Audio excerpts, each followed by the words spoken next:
All right, today we're going to talk about subqueries, queryception, a query within a query.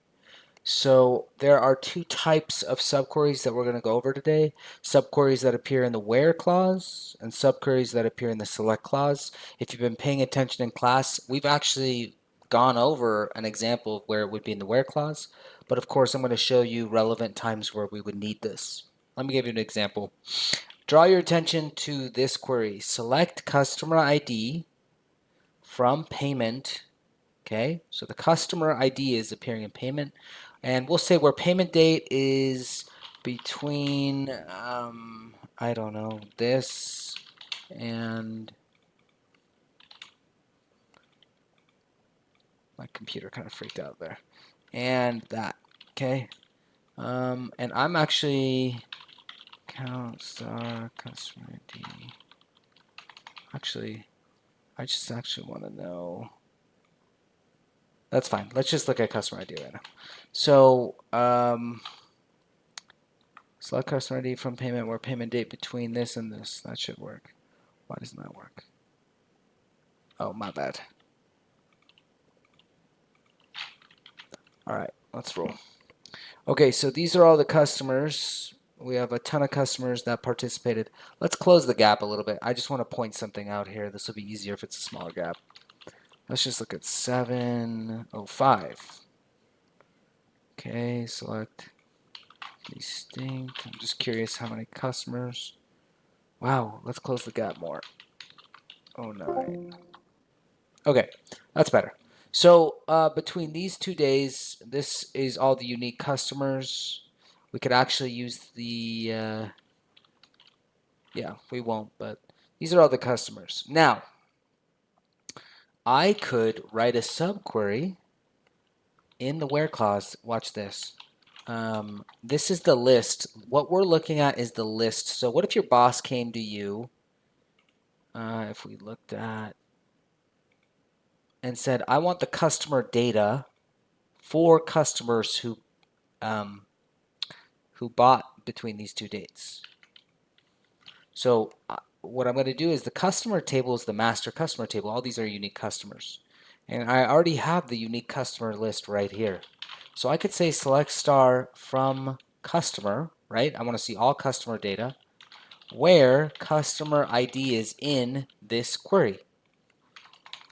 And what is this query? Well, this query was returning us a unique list of customers who purchased between those dates. So now if I hit run this, I can see the unique customers who so this table that we're looking at, this is customer information for customers who purchased between these 2 dates. So we have this query right here is a subquery to this main query right here. And the where clause, we say where customer ID is in this, the result of this subquery. Now I'm going to show you an example, and by the way, I apologize, this should be from. If you can't tell, it's 11:40 p.m. on Thursday, and I'm a little out of it, so bear with me. But I'm going to show you the second example, which is subqueries in the where clause. So let's look at payment for an example. So what if I said, hey, I want to see payments by customer by month. Okay? I want to see payments by customer by month. Well, we know how to do that. Select sum payment, or amount, I should say, by from payment, group by customer, and I think we said by year, so we could do, or no, we said month.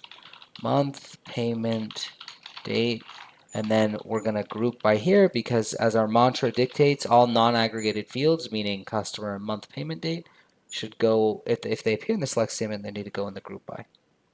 So this is going to show me, oh, I think it's customer ID. I apologize. Customer ID. This is showing me, and I'll move this column so it'll be easier for you to read. Hold on. There we go. This is showing me by customer by month. So the same customer could appear multiple times as you can see here. So for months 5, 6, and 7, customer 1 appeared, and 8. And then for 5, 6, 7, 8, customer 2 appeared. And then I said, so let's go back to payment though, just so you can see the translation. If we started here and I said, hey, I want to know what the biggest sales month by customer was. I hope you're seeing the connection here. We need to do this step first. We need to aggregate these customer sales by month before we can decide what their highest sales month was. And so we could write, this is the subquery now. And so we could say select max. We're going to call this as sales amount. So we're going to select the max of the sales amount, okay, from here. And when you do this little table like this, well, let's just see what happens. Yeah. When you do this little table, you notice you get this error, every derived table must have its own alias. So this right here, this subquery is like a table. We created a table that's why it goes in the from statement. It thinks this is its own table now. It's like a temporary table. So we've got to name our temporary table. In this case, we're going to name it A. And if you wanted to be really prescriptive with your syntax, you could actually say a.salesamount to say, hey, I'm pulling it from this table, which is this temporary table right here. So we're going to take the max sales amount by a.customer ID. And we're going to group by, well, actually, we don't, yeah, we do. Group by a.customer ID. Let's see what happens here. So this is saying, hey, we're getting the best sales month by customer. So this is saying 50.88 was customer 1's biggest month. Let's fact check that. 50.88 for customer 1 was the biggest month. And we've answered this question now by running a parent query here and leveraging the subquery as like a temporary table. So it runs the subquery, and then we can do something to this subquery. We're like, okay, now that we've aggregated something, let's mess with it. Let's get the max of the aggregate, and that's why we need a subquery and a primary query. So when we run this again, now we see the largest. So I'll rename this so it's even better as largest sales month. Hey, the largest sales month for the customer 1 was was 50.88. The largest sales month of all the months they've sold for customer 2 was 75.86. Do you see that?